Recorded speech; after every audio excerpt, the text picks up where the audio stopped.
Welcome to the Seven Figure Salon Podcast with Rachel and Drew. I'm Drew. I'm Rachel. Welcome to the show. Excited to have a chat with you all. Why are you so weird? I'm just trying to bring the fire up in here Sorry to all of you today. who just had to turn your volume down. No, there's a compressor. It actually doesn't go up in volume. They just know me. It's just loud in here. Okay. Jeez. I'll have what he's having. Life, Rachel. Yeah. Welcome. Life is what I'm having. Welcome to the show. Cup of life. So we are literally days away from our Nashville mastermind. So This is lots probably of- going to air after we do the event. yeah. So hopefully it goes well. I think it will. Hopefully it went well. Went well. Yeah. But basically currently we are, there's a hurricane coming to Houston. Hurricane. Awesome. There's a hurricane, which is also taking a little bit, it's kind of missing us now, which is like, oh, cool. But now it's also bringing a boatload of rain up to Nashville, which is where our event is going to be. So that's cool. What kind of boat? Huh? What kind of boat? Like a lot. It'll be a lot of rain. Yeah. Like a lot. But good news is, bright side, is that looks like we might just have to only move the VIP dinner inside as of now, and things might change. You know how good the meteorologists are, but might change. We might, hopefully be able to have all of our meals on the terrace like we planned with all of our pretty stuff. And anyway, I'm hoping it all works out. I'm a glass half full kind of girl. So then we also have an amazing BYOB client photo shoot happening for clients. We had. Stop. I'm not going to do this episode past tense. I'm just not. So amazing BYOB photo shoot. I'm so excited about it. Everybody's bringing their custom swatch rings. We're getting content for everybody. We're going to all together as a group do probably the biggest photo shoot with badass extension stylists that I've certainly ever seen or been a part of. So I'm excited. I'm excited for everybody to come together and to create amazing hair together and be able to get content and hype each other up. And it's just so not the norm with extension company bullshit that goes on, like to have a bunch of amazing talented women come together who are all salon owners, by the way. When else would you be in a room like with a bunch of salon owners and be in like encouraging each other and hyping each other up and supporting one another, like unless you're at one of our events? I don't know of a single event that does that or has ever done that in the whole history of our industry. So Everyone's competing. Everybody's competing. Everyone which in is here like, is collaborating. yes. And when you're collaborating, you just make money. So our clients are making all kinds of money, and I'm so happy for them.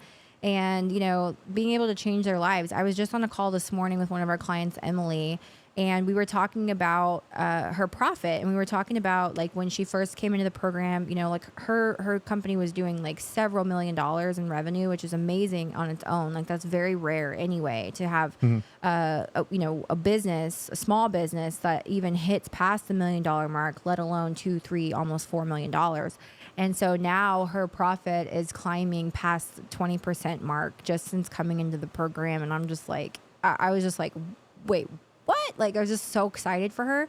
And I mean, you do the math, guys, 20% profit on $4 million. Like, holy shit, that's amazing. So I'm so proud of them and so proud of, she has a great business model. She has a great group of girls, but just like really tightening things up, like getting more specific on processes and pricing and just being priced for profit. And we actually found some stuff today on our call that there was a couple of different areas where things were not actually priced for profit. So we were able to dial that back into place. Yeah. And constant refinement. And even looking more specifically into like her application times for her stylists and process times and finish times and setting those different markers and being able to know that every single minute of time that's being sold is profitable for her, that she doesn't have like little pockets of time throughout the day or week all of those pockets of time, 15 minutes, 30 minutes, et cetera, it all adds up and ends up being money that's left on the table. So I'm excited to just see how much more we can increase that profit, especially for a company that's doing like $4 million plus a year. So in the conversations that we have with our clients and is really similar to a CFO, not an accountant. Yeah. We're on camera. I know. We have a YouTube channel going. Sorry, I have a bunch of people, all these last minute people trying to place orders right before the event. I'm like, girls. So the conversations we have with our clients are very similar to the conversations that we have with our CFO. Not an accountant. Accountants are not CFOs. And people, they really want to have the conversation, the CFO conversation, with their accountant. The accountant is always going to look at what you had done in the past, because they're going to look at what you did, and they're going to give you information on what you did. Very, very rarely, I will go out on a limb and say never, have I ever gotten forecasting information that is valuable to scaling my company through one of our accountants. And we've gone through a lot of them. No. And we've outgrown a lot of them. And a lot of our accountants, we would pay them. We're still figuring out stuff, but we would pay them, and luckily we follow up on stuff, which is 90% of what we do in all of our companies is following up with humans. Us and our team, we're just following up with people all the live long day. Time. So if you reach out to someone and it doesn't work out, and you reach out again and again and it still is not moving along, keep doing it, because that's really the game. It's an endurance event. But let them go, one of the two. The conversations that we're able to have is very much like a CFO. So the numbers call, the path of math, and when you can read the numbers like a map, the numbers will tell you a story, and the story will influence your choice, and your choice will have an impact on your business. So it's really cool to look at your numbers to find the pattern or the story to make your choice. And then you can run forecasts, a more financial term, or what I like to call it is the impact of the choice. And you can see everything, which is great. And it's like it'll give you clarity when you can see your numbers like that.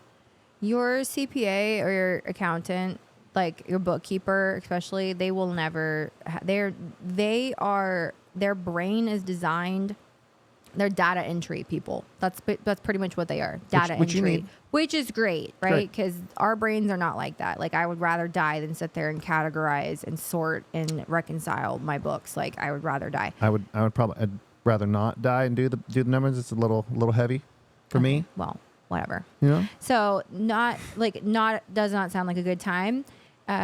Would I like to see everything after it's been reconciled and everything is sorted and put in place where I can actually look at it? Because yes, I love that. I actually love reviewing all of our finances, because then I can go in and see, okay, what can I cut? What can I get rid of? What can I charge back? What did I cancel yet I got charged again? I also love to be able to look at and cross compare different months at a time too.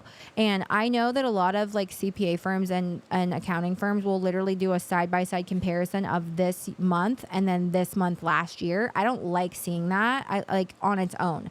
I want to see, what is this month compared to last month, the previous, and so on and so forth, and not so much like a year ago, because our business looks completely different one year to the next. Like the rate of which we're growing and doing and expanding, like, of course our overhead is going to look higher this year, because look at the sales. The sales are way higher, right? Which is going to also increase our overhead, because we need more people and more marketing and more things to support that growth. Yeah. So I like to look for trends. I like to look for those patterns, and you, especially if you start looking at your numbers on a consistent basis, like month over month over month, you're going to start to see different trends, and you can start anticipating, okay, when's it going to be sunshine and rainbows for my business, and when am I going to need to like hold things steady and maybe do a no spend month, you know what I mean? Just to kind of get through a slower month.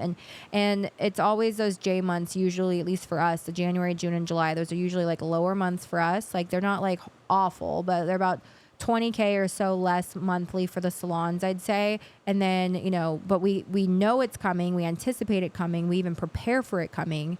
And that way we can kind of like minimize that, because those months used to hit a lot harder than they do today, and it's because we started getting ahead of the problem that we knew that was coming. So yeah, in the marketing front, you're going to have to do more. You have to push harder. Your leads are going to cost more. Your marketing is going to cost more, because they're going to yield a little bit less, but you have to push through. Come up with a creative solution on how to solve those problems. Doing more events, doing more community stuff, being more involved, and is huge with that. And there's with the numbers, something that's really interesting, and I remember where I heard this, but you have to pay attention to your numbers in your money, like, what's the saying? Like, are you popping your fingers in Sorry. They're like Just stuck. kidding. I can't use They're stuck. your fingers. Yeah. We were talking the last episode. I don't like to sit still for too You long. actually, honestly, I've been watching the videos. I'm the one that's fidgety. You usually are because you're screwing with your mic all the time. You're like But messing with are you the it. fidgety? You're the fidgety one today. I am fidgety. Not judging, Like it's with usually my me. no, I usually shake my foot or I like mess with my nails or whatever. I make weird like facial expressions. I only do that when I have my glasses on, but I don't typically touch my mic too Yeah. often. But with your numbers, you guys, you got to pay attention to your money. You got to pay attention to what's going on in the bank account, because if you don't, money is a cruel mistress. If you don't pay attention to her and give her all of your attention, she will leave you for someone else. So you got to pay attention to your numbers, your money, all the time. Know your accounts, know your balances, know what's going in, know what's going out. We have an amazing team that helps us do this now. So as soon as you can, hire people to get in place as management, get a good accountant, and really start to build your team and lean on your team for these types of things. That was the dream come true for me, was when we had a team that helped us move these things along. That made me way more effective, because personally, I don't know if you guys are anything like me, I'm not effective if I got to go do numbers and look at QuickBooks and then switch over to marketing and then switch over to sales and then switch over to fulfillment. I couldn't get it together enough to move things forward, So when you can get a team together and get the right person in the right seat, you really move the needle forward. A lot of people struggle because they're hiring the wrong human beings. I know I've hired a lot of the wrong people. So if you get the right people in the right seat, doing the right thing, you can run faster. I think we've hired the right people since we got together. We have. We Yeah. definitely have. We've had good luck with For our sure. people. Yeah. Wouldn't call it luck, but Well, sure. there's luck. I take that back. Yeah. Yeah. So, one thing that's really cool that I think might be interesting to maybe just briefly touch on, and this is something that we do with our clients inside of the CEO Club, which is a portion of our program where we have salon owners that are, at the $1 million mark or above, or almost to the $1 million mark. And usually these clients are wanting to, they're wanting to expand and do multiple locations. Maybe they're wanting to franchise. Maybe they're wanting to launch education inside their salon, launch their own brand of hair extensions. There's so many different things that we help them with, maybe even build out their own education company. Like that's also something that I've helped people do. But in CEO Club, one resource that we use a lot with our clients is this tool called Predictive Index. And it's not something that like just anybody can get. Like it took us a while to get access to something like this. Like you have to have, basically it's like a referral type basis that you can even have this program. But what we can actually do is, and we've built this into our hiring process as well inside the salons, is it's a behavioral assessment. And this person is, that you're maybe potentially looking to hire, can take this predictive index assessment, and it actually is assessing the way that they take the assessment. Say that 3 times. So inside of that, it's basically there's heat map sensors along the entire page, whether they're taking it on a phone or they're taking it on their computer. Timing, if you hover over a question. Yes, like all of that stuff is basically being assessed while you're taking the assessment. And the assessment itself is actually very simple. It basically allows you to describe, like you select the words to describe how you actually are and then how other people expect you to be at work versus how you actually are. And so, there's going to be things that immediately you're like, oop, yep, that's me. And then there's going to be some questions you're like, that's actually, never mind, that's not me. So those different like things that you're doing as you're taking the assessment is what's being actually assessed. And so you pretty much have to be a freaking sociopath to like score differently. Like if you took it one time and then you took it another time and they were all different, like you pretty much have to be a freaking sociopath. So it's like literally super accurate. So the people that actually created this particular software actually were the same people that came together to help predict create the software for the election, to predict the election. And it's Cambridge Analytica. Yeah, they're from Cambridge Analytica, 3 different people that came together to create the software. It's super interesting. So we've started doing that in our hiring process. And especially as you start like noticing all the different behavioral types and you also understand your own, like mine, I'm a venturer. What are you? I'm a captain. Captain. So anyways, like as you start to understand the other person more, and then like Hannah, for example, like she's a promoter, Kenzie's a promoter, even had her daughter take it. Kenzie's a promoter, and like that helped me understand Kenzie so much better. Like even my own daughter, like understand her and like why she just literally has to be a part of everything. Like Hannah's the same way. Hannah like doesn't want to be a part of everything. She like has to be a part of everything. Like she gets massive FOMO if she's like doesn't get to be a part of every single thing that's going on. Who's and Hannah is our education director over our salons and also a lead educator For the folks, of course. for the folks. For Huh? I know who Hannah is, but Oh, I for the know. people. You know maybe that. maybe this is the first episode. Hannah's amazing. So, and you guys, we've I'm sure mentioned her name over the last 50 episodes that we've done. But if you're in our program, you know Hannah, you love Hannah, and she's amazing. And she is. I always feel like she's so much older than she actually is, but she's young, and she's actually about to turn, I think, 25 next month. And I'm just like, what? Getting up there. Yeah, we actually added her to our gym membership. We said that she was 18 years old because she could still pass for that right now, I guess. So anyway, it's like, people like that, like you start to, there's a clear distinction between your like hustlers and the people that are just like doing big things in your business and your life, and then the people that are just kind of like floating around doing a whole lot of nothing. And it really, like, you'll start to see the different behavioral types and be like, oh my gosh, like, yes, like all of these people are just like this. Like, that makes so much sense. And it's just interesting that a lot of times certain behavioral types actually hit it off and bond more and work better together than they might do with another type. So if, for example, you put me with maybe like a guardian, for example, like, and if let's say I put a guardian, which is a type that, let's say I put her on front desk and she's very reserved, very quiet, very structured, but very reserved and very quiet. And I'm expecting and wanting her to be bubbly and outgoing. That is not how she is made up. Like she can try to be that way, and It'll maybe exhaust her though. It will exhaust her. Yeah. So there's people that are making modifications. Like I'm making a modification right now. I am talking about something that I'm super interested in. So I am being extroverted right now because I'm excited about what I'm talking about. However, if you go put me in a room and there's some other type of conversation going on that I'm just like not really like this, like sitting in the hallway at our daughter's dance studio shooting the shit with the other moms. Like that doesn't sound like a good time to me. Like I would rather sit in the car and work on my phone, than sit there and talk about like TV. I don't even know what's on TV right now. Like we don't even watch TV. Yeah. So like that to me, The debate, like I'm that's going to what was be on. extremely introverted in that type of setting. Yeah, sure, I could talk about my salon. I could promote the salon to local business women, whatever. Like I do that, but I more so enjoy doing that in a different setting, more like the micro events and stuff that we go to with other like local business women. Like I'm all about it. I'll be chatty there, but I am not a chatty Cathy in the hallway at the dance studio. No thanks. So, but the modification. So let's say you put me in that dance studio and I had to sit there and do that. Like I would literally I would just feel miserable. You put me in a different setting here with Drew talking about business to you guys.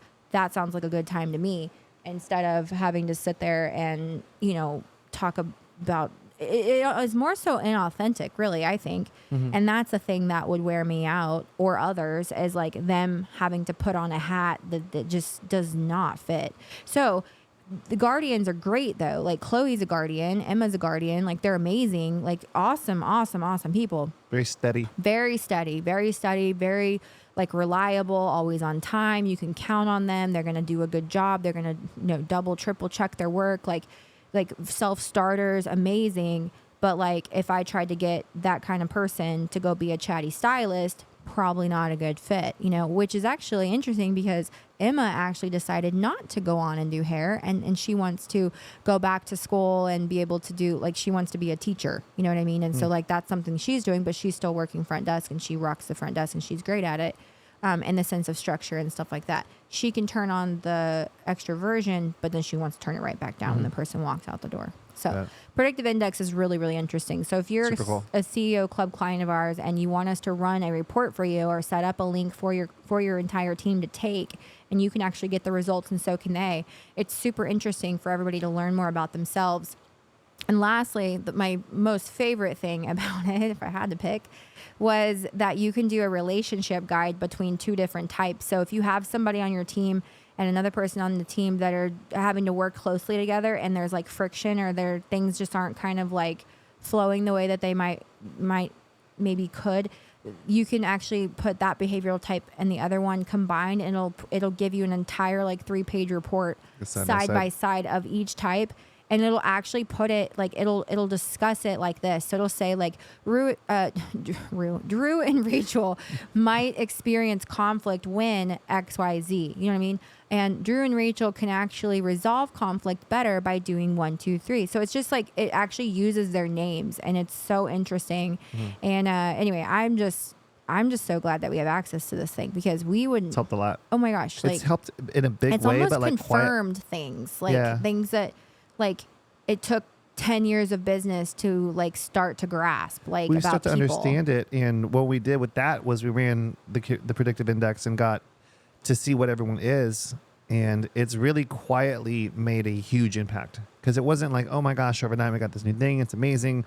But as we put people in the right seats, in the right spot, and then we know where they're going to do well or where they're going to struggle, the choices that we make and the impacts from that are really beneficial. I think it's also just like from in the salon space, it's helped me be a little bit more like, I don't know, considerate, I guess, of like the types of tasks or things that like I ask someone to do for me, or for the salon. Like it's just like allowed me to know, okay, if I give this task to her, like, yeah, she'll do it. It'll take twice as long and she won't enjoy her time. Or I could give this one to her and she's going to enjoy every minute of it and get it done in a fraction of the time. So just to know that, it's huge. So cool. So cool. So maybe, you know what we could do? What's up? We could do this. We could maybe have a special link that we make that we could put in the description below on this episode, and it would allow other people to actually take the quiz and be able to learn more about themselves. And then if you guys are interested in diving a little bit deeper on it, we can actually set up a call and be able to go over it with you, and to point out some really cool strengths and things that you could really leverage to get yourself further along in your business. I think that's super valuable. Yeah, let's do it. This freaking thing's expensive, so I'm happy to create a link for you guys to try it completely free. So cool. So what we'll do is we'll put a link in the description to that link. Check that link out, and then what we'll do is we'll have a second link in there. Actually, we'll just make it this. I'll just make it into a funnel. We'll reach out to them. Yeah, we'll just reach out to you guys, like whoever does complete the link. It only takes like maybe 90 seconds to complete the assessment, and then you'll actually get a report back that tells you all about yourself and what your strengths and weaknesses are. And also on the chart, it'll show you like maybe like where you are on the introversion, extroversion, line. Like, are you more introverted like me? Or are you a little more extroverted like Drew? I'm actually right there, dead center between introvert and extrovert. Drew is, if you hadn't guessed, all the way on the other side of extrovert, like at the tippy top. And then there's ones that are like precision and steadiness, and then people who like to work more independently, and people who want to work more collaboratively. So it's super interesting. So I think you guys will learn a lot about yourselves. And then what we can do is, if you're interested, we'll reach out to you. And if you're interested in getting on a call and really geeking out on it, if it's something you want to geek out on with us, we'd love to be able to do that with you guys. So I think we'll wrap it up there. Thank you guys for listening, and we'll see you on the next episode. Later. That's valuable. Yeah.